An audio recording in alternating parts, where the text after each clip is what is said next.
BRS ఎమ్మెల్యేలు పూర్తిగా కూడా మొత్తం ఈ రోజు జరిగినటువంటి అసెంబ్లీ సెషన్స్ ని బైకాట్ చేశారు. సరే ఎట్లా ఎందుకు బైకాట్ చేయాల్సి వచ్చింది? ఈ రోజు ఒక రోజున పూర్తిగా జరిగేటువంటి సెషన్స్ అన్నింటిని కూడా బైకాట్ చేస్తారు.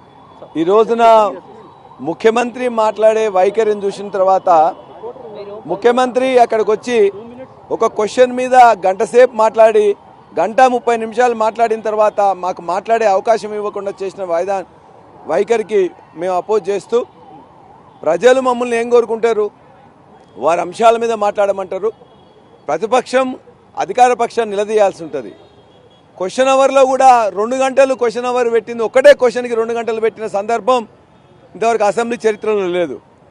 అందులో బూతులు మాట్లాడుతూ, మూర్ఖంగా మాట్లాడుతూ, హేళన చేస్తూ, గేలి చేస్తూ, ఇవాళ సబ్జెక్ట్ లేకుండా, పస లేకుండా రేవంత్ రెడ్డి ముఖ్యమంత్రిగా మాట్లాడిన విధానానికి మేము ఖండించాం. మాకు మాట్లాడే అవకాశం ఇవ్వనందుకు క్వశ్చన్ చేసినాం. అందుకే అసెంబ్లీలో ఒక నియంతృత్వ పాలన ఉంది కాబట్టి ఇవాళ కేసీఆర్ని, హరీష్ రావు గారిని, బీఆర్ఎస్ని తిట్టడమే పని పెట్టుకొని జరుగుతున్నది కాబట్టి దానికి వ్యతిరేకంగా మేము మాట్లాడుతుంటే కూడా మాకు అవకాశం ఇవ్వట్లేదు. కాబట్టి నియమ నిబంధనలు పాటించకుండా ఉన్న స్పీకర్ పక్షపాత వైఖరిని ఖండిస్తూ ఈ శాసనసభ సమావేశాలను ఖండించాం. పాలమూరు రంగారెడ్డి జిల్లాలకు సంబంధించిన ఏదైతే నీటి ప్రాజెక్టులు ఉన్నాయో ఆ ప్రాజెక్టుల అంశంలో కూడా కేసీఆర్ ప్రెస్ మీట్ పెట్టి మాట్లాడినటువంటి సందర్భం ఉంది. ఇటు చట్టసభలో కూడా మాట్లాడతామన్నారు. సో కేసీఆర్ రాలేదు, మీరు కూడా దానికి మాట్లాడేందుకు సిద్ధంగా లేరంటూ కాంగ్రెస్ నేతలు, మంత్రులు కూడా ఆరోపిస్తా ఉన్నారు. కేసీఆర్ తెలంగాణ తెచ్చిన విధానము, నీళ్లు తెచ్చిన విధానము 4 కోట్ల తెలంగాణ ప్రజలకే కాదు, 8 కోట్ల ఆంధ్ర ప్రజలకు కూడా తెలుసు. నీళ్లు తెచ్చే విధానము, నీటి మీద అవగాహన, దాని గురించి వాళ్ళు మాట్లాడితే దయ్యాలు వేదాలు వల్లించినట్లుంటాయి.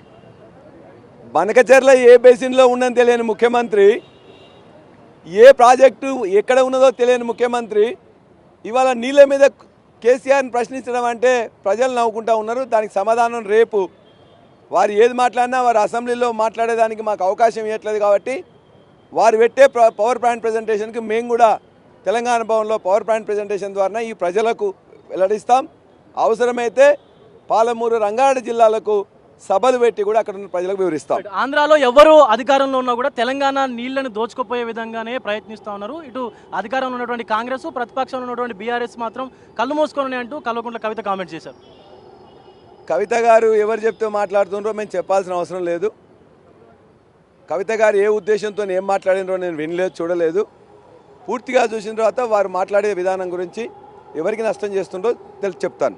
శాసనసభలో ముఖ్యమంత్రి మాట్లాడిన తర్వాత తమకు సమయం ఇవ్వలేదంటూ కూడా బీఆర్ఎస్ ఎమ్మెల్యేలు వాకౌట్ చేశారు. ప్రస్తుతం మనతో పాటు సూర్యాపేట ఎమ్మెల్యే జగదీశ్వర్ రెడ్డి ఉన్నారు. సో ఇటు ముఖ్యమంత్రి మాట్లాడిన తర్వాత మీకు సమయం ఇవ్వలేదంటూ వాకౌట్ చేయాల్సినటువంటి పరిస్థితి వచ్చింది. అసలు దేనికి, అంటే ఎందుకంత? ఇది వాకౌట్ కాదు, మొత్తం టోటల్ ఈ సెషన్ బైకాట్ చేస్తున్నాం. ఎందుకంటే స్పీకర్ గారి యొక్క వైఖరి పూర్తిగా అప్రజాస్వామికంగా ఉంది, ప్రభుత్వానికి వంతపడుతున్నట్టుగా ఉంది. వారు డైరెక్ట్గా అనేసినారు. వాస్తవానికి మనసులో ఉంటుంది, కొంత పక్షపాతం ఉంటుంది. కానీ ఆ పార్టీ నుంచి గెలిచినప్పుడు ఇవాళ స్పష్టంగా మీరు ముఖ్యమంత్రిని విమర్శిస్తే మీకు మైక్ ఇవ్వను అనే మాటను వాడినరు స్పీకర్ గారు. ఇది ఏ స్పీకర్ కూడా మాట్లాడకూడదు ఆ పద్ధతుల్లో. అది స్పీకర్ అనాల్సిన మాట కాదు. అంటే ఆయన పూర్తిగా ఆయన కాంగ్రెస్ వైపు ఉన్నాడనే విషయం స్పష్టంగా అర్థమవుతుంది. ఇక ఆ రకంగా కాంగ్రెస్ పక్షపాతంగా ఉండే స్పీకర్ నడిపే ఆ సభలో మేము ఉండి ఉపయోగం లేదు, మా గొంతు వినిపించే అవకాశం ఇవ్వని ఆ సభలో ఉండి ఉపయోగం లేదని చెప్పి మేము ఈ సెషన్ బాయ్కాట్ చేయాలని చెప్పి. ఇప్పుడు కవిత కూడా కొన్ని కామెంట్స్ అయితే చేసింది. కావాలని చెప్పి 10 ఏళ్లలో బీఆర్ఎస్ ఇటు మూసిని కావచ్చు, హైదరాబాద్ కావచ్చు, తెలంగాణకు సంబంధించిన నీటి ప్రాజెక్టులను కూడా పట్టించుకోవట్లేదు అంటూ కూడా చిట్చాట్లో భాగంగా మాట్లాడారు. నేను ఇక్కడ వినలేదు అసలు. మీరెవరు చెప్తున్నారు కానీ మేము వినలేదు. మేము వింటే ప్రత్యక్షంగా వింటే మాట్లాడతాం దానిపైన. మొన్న ఒక వీడియో అయితే పెద్ద ఎత్తున సోషల్ మీడియాలో కూడా వైరల్గా మారింది. అటు ముఖ్యమంత్రి ఇటు కేసీఆర్ దగ్గరికి వచ్చి కరచాలనం చేసినటువంటి వీడియో. తర్వాత మళ్ళీ నిన్న కొన్ని మాటలు అయితే మాట్లాడారు, కసబ్తో పోల్చినటువంటి సందర్భం కూడా ఉంది. ఎట్లా చూస్తుంది? ఇవాళ ఈ ముఖ్యమంత్రిని కసబని ఎవరైనా చూడగానే చెప్పొచ్చు. ఎందుకంటే వాడి వైఖరి ఎట్లా ఉండడో కసబ్ గాడి వైఖరి మూర్ఖంగా, దుర్మార్గంగా. ఈ ముఖ్యమంత్రి కూడా అదే పద్ధతిలో ఉన్నాడు. 100% కసబ్కి ముఖ్యమంత్రికి తేడా ఏం లేదు.